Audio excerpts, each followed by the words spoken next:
상한 마음의 치유 예배, 오늘은 사무엘상 25장 1절 33절 말씀을 의지하여서 분노의 치유라는 제목으로 함께 은혜를 나누고자 합니다. 저는 지난 한 주간에 분노하는 일이 참 많았던 것 같습니다.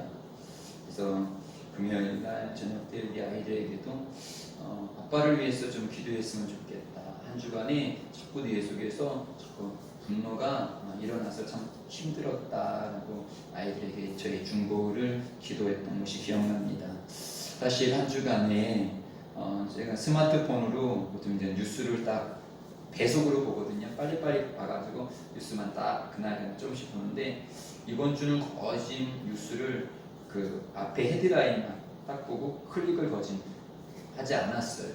왜냐하면 이번 주는 교회에 관련된 그런 기사들이 너무너무 많이 나왔는데 사실은 제가 다 보지 않은 이유는 분명했기 때문에 기사에서 야 교회가 잘했더라, 교회는 참 모든 방역에 대해서 참 철저히 잘했더라 뭐 이런 것이 아니라 어찌되었든 교회를 비판하고 교회에 대해서 결국은 우리가 이 행정명령까지 내려져서 예배까지 금지되었던 이 한 주간 이런 환경을 보면서 너무 사실 화가 났어요. 나라에 대해서도 이런 조치에 대해서도 예배 시간에 다 말할 수 없지만 나라에서 이런 처하는 마치 기독교를 마치 이런 모든 그런 어떤 극우 세력 이렇게 막 뉴스에 헤드라인도 그렇게 나와요. 극우 세력으로 몰아가고 있는 그런 모습들 그리고 모든 코로나 바이러스를 다 그 광화문 집회에 모인 사람들이 다 전파한 것처럼 그렇게 막 호도하는 그런 모습들 그러면서 반대로 여당이나 대통령은 인기가 막 또 올라가고 이런 것을 자기의 정치 이슈로 사용하는 모습들 그러나 그 안에서 교회는 아무 힘도 없이 그대로 무너지고 내가 기대했던 목사님이나 이런 교회들도 아무 저항 없이 그냥 다 이번 주에 예배를 드리지 못하고 그냥 온라인 예배로 그냥 쭉 가는 과연 일제시대의 신사참배를 이겨내면서 또 주기철 목사님의 그 신앙을 이어받으면서 우리도 그렇게 해야 된다라고 평소에 막 설교하고 그렇게 했던 이 한국교회의 많은 교회들과 많은 부흥사들은 과연 이 시대 속에서 어디에 있는지 저같이 연약하고 약한 사람은 그냥 그들을 바라보면 난 누구를 좀 본받을까? 어떤 분이 정말 이 시대에 정말 정확한 메시지를 증거할까? 막 이것저것 찾아보았지만 다들 이런 코로나 시대와 정부에 대해서 분노는 하지만 해결책을 찾지 못해요. 그러니까 저 자신 또한 이 시대 속에서 제가 할 수 있는 것이 너무 없음을 보며 막 이 인터넷만 이 뉴스의 소식만 딱 보면 분노가 일어났던 한 주간 그러면서 다시금 이 분노의 해결책을 찾을 수 있고 이 문제의 해결책을 찾을 수 있는 것은 오직 성경밖에 없음을 또다시 아무리 사람들이 정말 괜찮고 그랬다 할지라도 정말 멋진 목사님이 계시고 훌륭한 목사님이 계시다 할지라도 결국은 내 심령 깊은 속에 있는 이런 분노와 상처를 치료하실 수 있는 것은 오직 성령님 오직 말씀밖에 없음을 다시 한번 깨달았던 한 주간입니다. 그러면서 우리 속에 있는 이 시대 속에서의 분노를 우리 다시금 오늘 다윗을 통하여서 우리가 다시 치료받고 또 이 시대를 이겨가며 나갈 수 있는 우리들이 되어지기를 소망합니다. 네, 분노는 사실 별거 아닌 것으로 시작이 돼요. 작은 것, 그런 것. 특히 가정에서 일어나는 그런 분노는 큰 것 갖고 일어나지 않아요. 작은 것. 그런데 그 작은 것이 폭발해서 분노가 되어지면 도저히 막을 수 없는 그런 일들이 벌어집니다. 저희 시골 동네, 그렇게 큰 동네도 아닌데 저도 잘 알고 있는 그 부부가 있었어요. 그 아내분은 아주 일찌감치 제가 알기로 한 18살인가 19살에 시집을 그렇게 와서 그 시골집에서 그렇게 살아갔는데 지금부터 그래도 한 벌써 10년 지났던 것 같아요. 그런데 부부싸움을 했는데 이 아내가 남편의 어떤 마음을 좀 거슬리는 말을 했나 봐요. 그러니까 남편이 너 죽여? 그런데 아내가 그럼 죽여봐. 근데 그 말에 진짜 부엌에 가서 칼을 갖다가 아내를 거기서 죽여버렸어요. 그래서 바로 자기가 죽이고 자기가 신고하고 그 현장에서 경찰서에 잡혀가서 제가 보니까 작년인가 이렇게 출소해가지고 그 동네에서 이렇게 왔다 갔다 하는 것을 보게 되어졌어요. 자식들도 다 떠나가고, 그리고 그래도 시골에서 좀 젊은 축에 있어가지고 나라에서 돈도 끌어다가 집도 지고 막 이렇게 해서 뭔가 살아보려고 했던 그 집안이 그 한순간에 분노로 풍지박살나고 아무것도 없는 자기 혼자 그냥 빈집에서 허름한 집에서 혼자 사는 그런 삶을 살아가는 모습을 이렇게 보게 되어져요. 한순간에 분노를 이기지 못하여서 그렇게 가정이, 그렇게 인생이 파탄이 나야져요. 이것은 한 사람, 특정한 그 사람만이 아니라 우리의 모든 신앙의 삶과 우리의 삶 속에서 보게 되어지면 순간에 그 분노는 사실은 우리가 다 있을 수 있어요. 성경을 봐도 있어요. 그런데 그것이 폭발하게 되어졌을 때, 그래서 이 폭발했을 때 이것을 잠재울 수 있는 사람, 그렇게 부부싸움이 막 일어났을 때 거기서 중재하는 사람이 있었다면 거기까지는 가지 않았을 거예요. 그런데 그 중재하는 사람이 없기에 그게 폭발했는데, 오늘 이 성경 속에서도 다윗의 분노가 나오게 되어집니다. 우리 1절부터 함께 보시도록 하시겠습니다. 1절이요. 시작. 사무엘이 죽음에 온 이스라엘 무리가 모여 그를 두고 슬피 울며 라마의 그 집에서 그를 장사한지라. 다윗이 일어나 바란 광야로 내려가니라. 다윗에게 있어서 사무엘은 정말 영적인 또 모든 마음의 위로자입니다. 자기를 기름 부어 왕으로 세워줬고 계속 사울이 아니라 다윗을 지지해 주었던 그 사무엘이 지금 죽었다라는 소식이 들려주었어요. 그러니까 그는 이 소식을 듣고 정말 낙심한 가운데 바란 광야로 쭉 내려가요. 내려갔다, 성경에도 내려가다라는 것들은 대부분 시험에 들거나 아니면 낭망하거나 절망했을 때 비롯되게 쓰는 단어들이에요. 반대로 올라갔다 하면 다시 힘을 내어서 믿음으로 나갔다, 그런 장면이 있지요. 지금 다윗이 이 사무엘이 죽었다라는 이것으로 인해서 큰 낙심으로 인하여서 바란 광야로 내려갑니다. 또한 44절을 읽겠습니다. 44절이요. 시작. 사울이 그의 딸 다윗의 아내 미가를 갈림에 사는 사이스의 아들 발디에게 주었더라. 사실 어떻게 보면 전개상으로 보면 저 뒤에 있지만 함께 뭉뚱그려서 본다고 한다라면 지금 자기의 아내가 지금 사실은 사울 때문에 쫓겨다니고 있는 가운데 있는데, 그 사이에 지금 자기 장인어른이 지금 자기 아내를 다른 데다가 시집을 보냈어요. 내 아내가 내 의도와 전혀 상관없이 다른 남자의 아내가 됐다라고 생각했을 때 남자들은 그 자존심, 그 상한 마음은 어떻게 표현할 수가 없는 거예요. 내 아내가 바람 피운 것도 기분이 나쁘지만 바람 피웠는데 그 남자가 나보다 별 볼 일 없는 사람이야. 그럼 더 막 내어지는 거예요.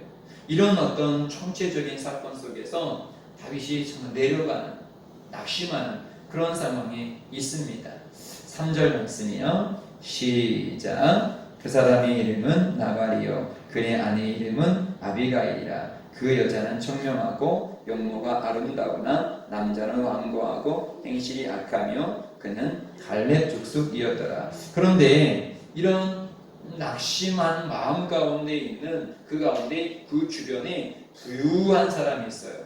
그 사람은 이름이 무엇이냐면 나발이에요.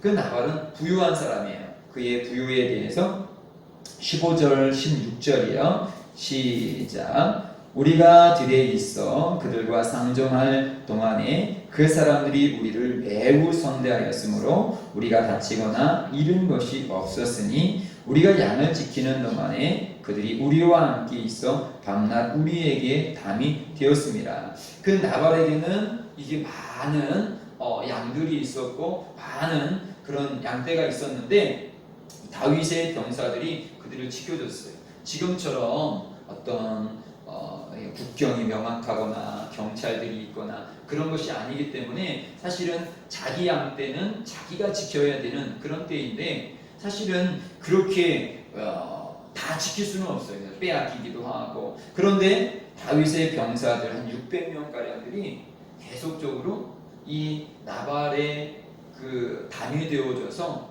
나발의 이런 양떼들이나 짐승들을 잘 보호해 주었어요. 4절 5절이요. 시작. 다윗이 나발이 자기 양털을 깎는다 함을 광야에서 들은지라. 다윗이 이에 소년 10명을 보내며 그 소년들에게 이르되 너희는 갈멜로 올라가 나발에게 이르러 내 이름으로 그에게 문안하고. 그러면서 지금 1절과 44절의 모습 속에서 낙심에 빠져 있지만 자기 주변에는 지금 부하들도 많아요.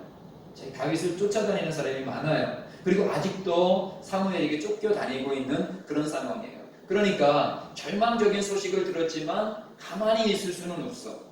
그리고 뭔가는 해야 돼.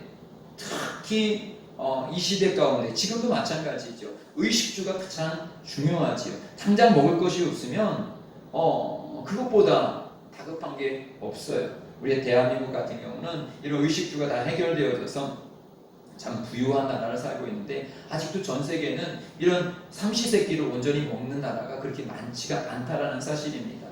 그래서 다윗은 정말 절망적인 상황이었지만 가만히 있을 수 없어서 일어납니다. 그래서 자기 주변에 있었던 그 부유한 사람, 의도는 꼭 의도한 것은 아니었지만 자기의 어떤 그런 군사적인 세력으로 보호를 해줬던 그 사람에게 그 집에 지금 양털을 깎는다라는 소식을 들었을 때 이것은 양을 기르는 그런 집에서 양털을 깎는다라는 것은 추수절, 그런 잔치절이거든요. 우리가 쉽게 말하면 추석, 잔치, 풍성한 가을 추수거지를 하고 그것으로 인한 잔치하는 날, 그런 날이기 때문에 이것은 관례적으로 그냥 주변에 있는 사람들에게 좀 베푸는 날이에요.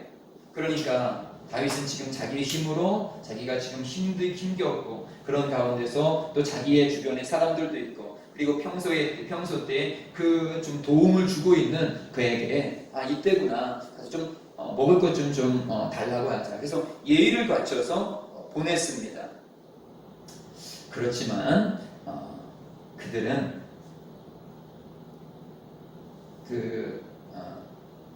이 나발은 이 다윗의 이 말을 거절하게 되어져요. 10절 11절입니다. 10절 11절이요. 시작. 나발이 다윗의 사원들에게 대답하여 이르되 다윗은 누구며 이새의 아들은 누구냐? 요즘에 각기 주 안에서 억지로 떠나는 종이 많도다. 내가 어찌 내 떡과 물과 내 양털 깎는 자를 위하여 잡는 고기를 가져다가 어디서 왔는지도 알지 못하는 자에게 주겠느냐. 이것은 참으로 지금 비아냥거리는 것이죠. 나발이 다윗의 사원들, 다윗이 보냈던 그 사람들에게 무엇이라고 말합니까? 야, 다윗은 누구냐? 이새의 아들은 누구야? 모른다는 게 아니야. 사실은 비아냥거리는 거죠. 걔가 뭔데? 걔가 뭔데 너희들을 보내서 나한테 지금 뭘 걸다냐고 그러냐? 요즘에 각기 주인에게 억지로 떠나는 종이 많도다. 야, 요즘에 자기 주인 집에서 막 도망가는 놈들이 많다고 그러는데 이건 그 말하는 거예요. 원래 다윗은 사울의 종인데 사울에게서 좀 도망갔다 이 말이죠. 배신자라는 그런 말이죠. 그러면서 내가 어찌 내 떡과 물과 내 양털 깎는 자를 위하여 잡은 고기를 가져다가 어디에서 왔는지 알지 못하는, 우리도 이런 말 자주 쓰죠. 이 출생 성분도 모르는 하찮은 사람에게 내가 어떻게 저런 사람이 친구가 될 수 있어? 어떤 사람 내가 저런 사람에게 먹을 걸 줄 수 있어? 그 출신 신분도 알지 못하는 자에게 주겠느냐. 모욕이라는 모욕은 다 주어버린 것이죠. 그냥 죄송합니다. 사실은 어떤 면에서는 이 나발이 줄 수 없는 환경일 수도 있어요. 왜냐하면 사실은 이 사건이 일어나기 전에 22장에 보게 되어지면 제사장 아히도벨이 다윗을 도왔다가 그 제사장의 85명이 다 사울에게 죽은 사건이 있거든요. 그러니까 그 온 이스라엘 지역에 그런 소문이 다 벌써 퍼져 있겠지요. 그러니까 사실 나발이 그런 것을 알고서 혹시 다윗을 도와주면 우리 집도 사울에게 다 망할 수 있다. 그런 환경일 수도 있어요. 그렇다 할지라도 다윗에게 죄송합니다. 우리의 양도 보호해주고 우리를 보호해 주어서 우리가 마땅히 당신들을 도와주고 또 이렇게 양떨 깎는 잔치이기 때문에 도와드려야겠지만 아시다시피 제사장들조차도 다윗을 도와서 저렇게 죽는 판에 나 같은 하찮은 사람이 당신을 도왔다가 이 왕의 칼에 남아날 수 있겠습니까? 죄송합니다. 사실 그럴 수도 있을 거예요. 거절한다 할지라도. 그런데 이 말이 거절하는 말이 이것이 더 큰 거절한 것보다 이 말투가 더 다윗을 상하게 한 거예요. 잠언서 18장 20절로 21절 말씀 함께 보시겠습니다. 시작. 사람은 입에서 나오는 열매로 말미암아 배부르게 되나니 곧 그의 입술에서 나는 것으로 말미암아 만족하게 되느니라. 죽고 사는 것이 혀의 힘에 달렸나니 혀를 쓰기 좋아하는 자는 혀의 열매를 먹으리라. 나발에게 딱 어울리는 말이죠. 자기가 지금 이렇게 내뱉은 말로 인하여서 결국은 그는 죽음에 이르게 되어져요. 우리도 사실은 불쌍한 이웃들을 다 도와줘야 되고 그런데 탄할 수가 없어요. 우리의 경제적이나 여러 가지 상황적으로 우리도 누군가에게는 때로는 거절해야 될 그런 일들이 있을 수 있어요. 우리나라 속담에도 말 한마디로 천냥빛 갚는다라는 속담이 있듯이 우리가 거절할 때도 어떻게 말하냐에 따라 부부도 마찬가지예요. 부부가 서로 이렇게 의견이 맞지 않을 때도 있습니다. 그럴 때도 어떤 말을 쓰느냐는 참 중요합니다. 그런데 오늘 성경에서 이 나발은 미련한 사람이라 이 다윗에 대해서 이렇게 막말을 하게 되어집니다. 예. 그리고 오늘 22절이요. 본문 22절 읽겠습니다. 13절 먼저 읽겠습니다. 13절이요. 시작. 다윗이 자기 사람들에게 이르되 너희는 각기 칼을 차라 하니 각기 칼을 차매 다윗도 자기 칼을 차고 400명가량 데리고 올라가고 200명은 소유물 곁에 있게 하거니와. 예, 다윗이 이 소식을 듣게 되어져요. 그리고 나서 22절에 보면 내가 그에게 속한 모든 남자 가운데 한 사람이라도 아침까지 남겨두면 하나님은 다윗에게 벌을 내리시고 또 내리시기를 원하노라. 하나님의 일을 빙자해서 이 분노가 막 폭발되어졌어요. 사실 다윗이 어떤 사람입니까? 사울을 죽일 수 있는 그런 상황 속에서도 그런 사울을 용서하고 하나님의 기름 부은 자를 내가 어찌 죽으리요 하면서 자기 감정, 자기 상황보다 하나님 말씀을 더 중요하게 여겼던 사람입니다. 또한 압살롬이 반역하고 도망하고 있었을 때 시므이가 막 저주스러운 막 욕을 할 때도 충분히 그런 칼을 들어서 그를 죽일 수 있는 상황 속에서도 저 저주의 말 속에서도 하나님의 음성을 듣게 하시는 거야. 그러면서 칼을 든 용사들을 말려서 그 소리를 그냥 듣고 그 이후에도 그 시므이를 용서했던 다윗.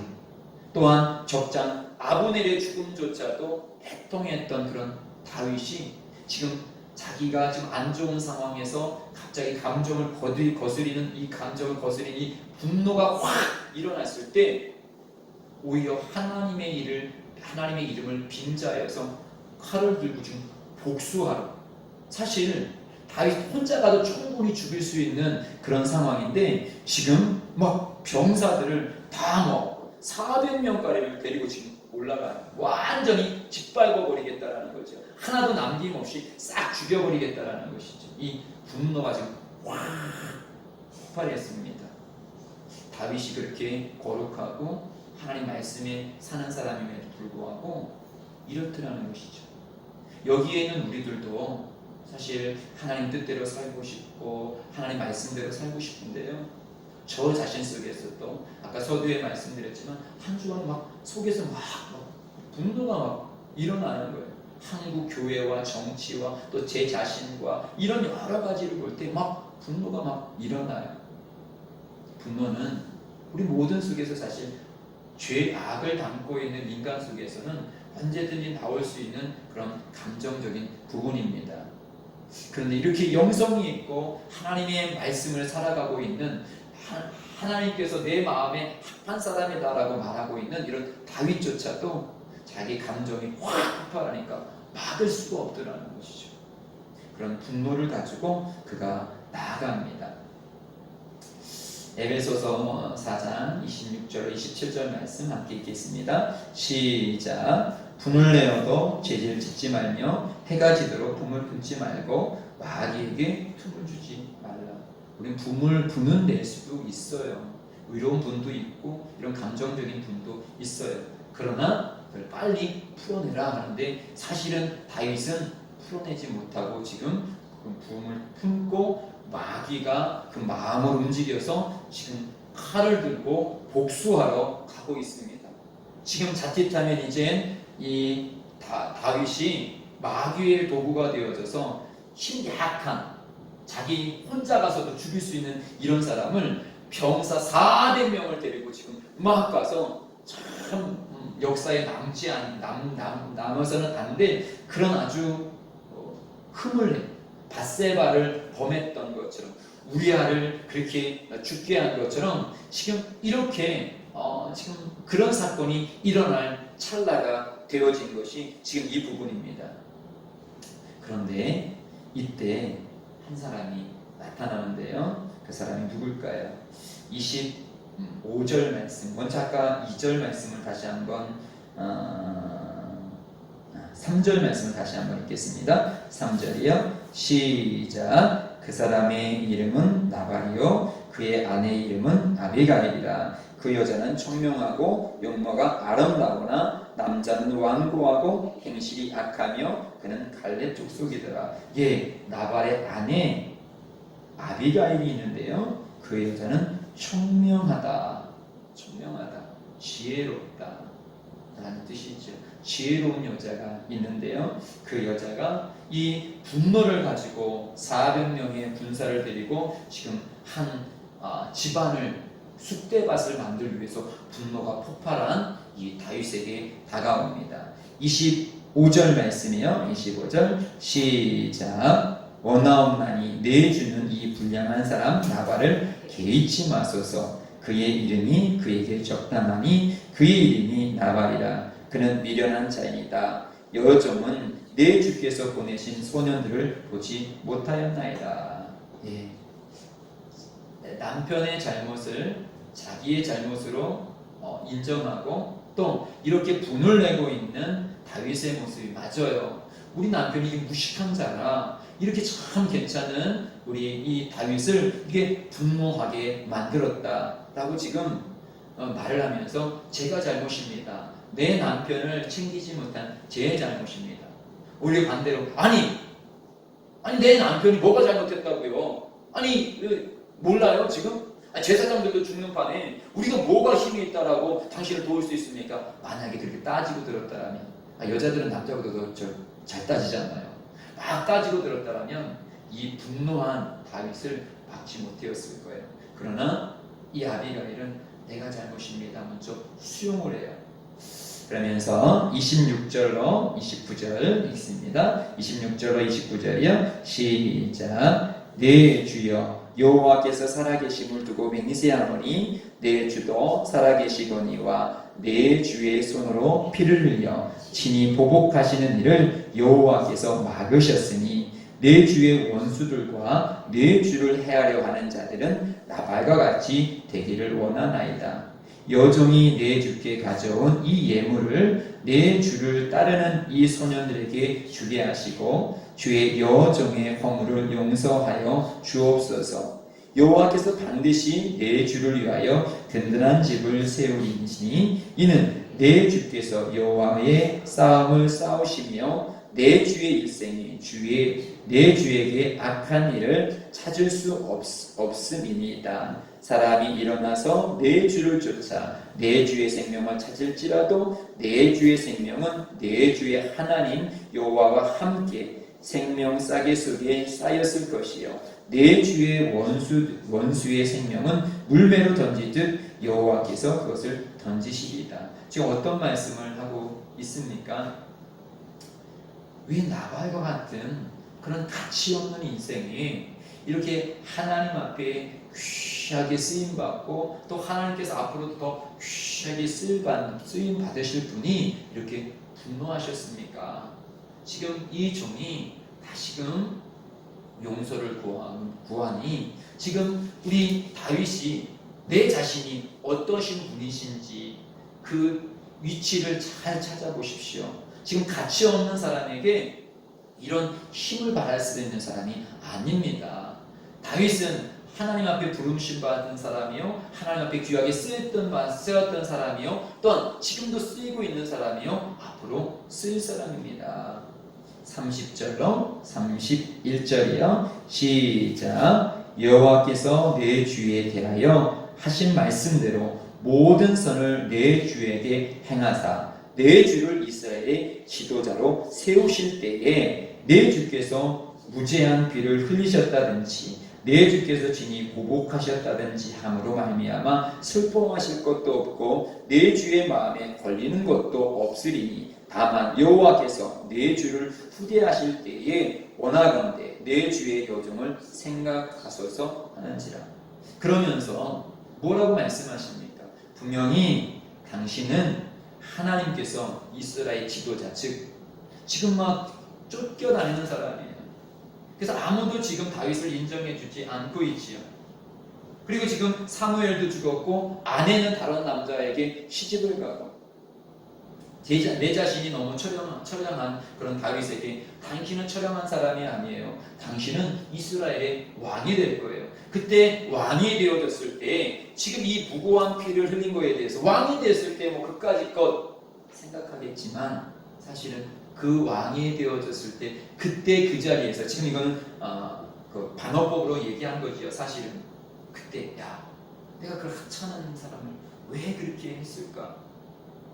사실 우리가 때때로 연예인들을 보게 되어지면 무명 시절에 너무 힘들고 출세할 길은 없고 그러니까 자기 몸을 팔거나 아니면 마약을 하거나 막 이런 자기의 생활을 잘 절제하지 못했다가 나중에 막 스타로 뛰었다가 스타로 뛰는 어느 때 누군가에 의해서 과거가 들추어져 가지고 폭삭 망했던 스타들이 꽤 있어요.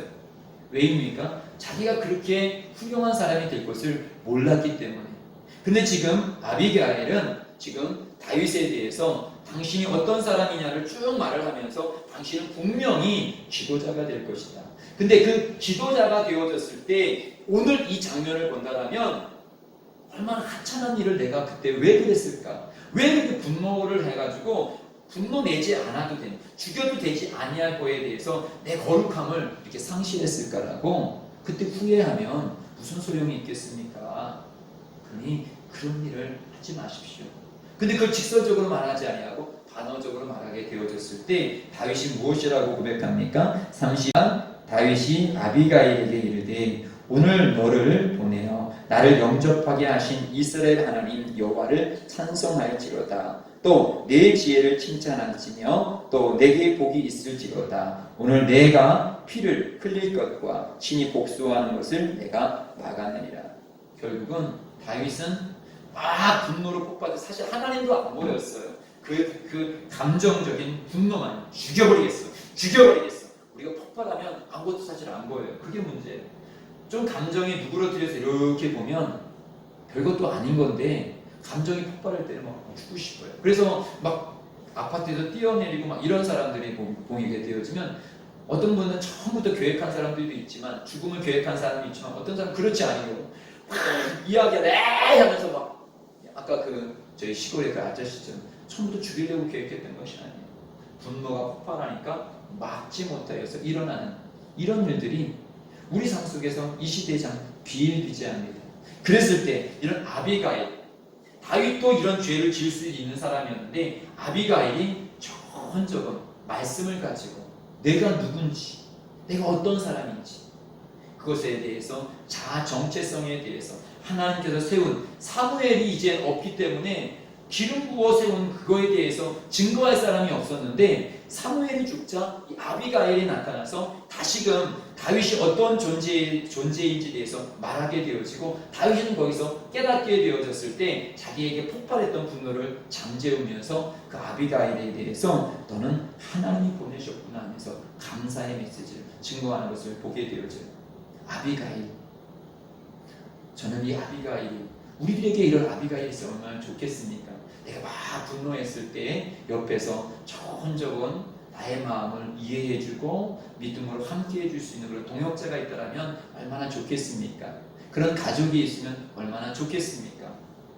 사실은 나중에 이후에 결국은 이 아비가일이 다윗의 아내가 되지요. 그런데 우리들에게 그러면 우리들에게도 그런 새로운 신랑 하나 얻을까요? 그런 것을 말씀하는 게 아니지요. 즉, 이 아비가일은 우리들에게 있어서 바로 성령님이십니다.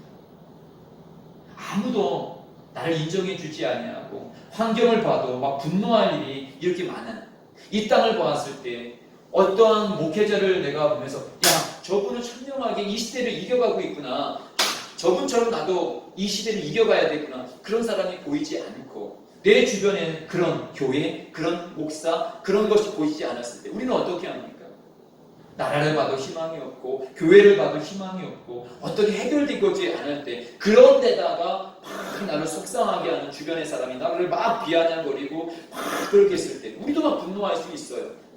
그런데 그때 아빌가일과 같은 성령님, 이번 주에 우리가 오늘 아침에도 우리 에스겔서를 함께 나누었지요.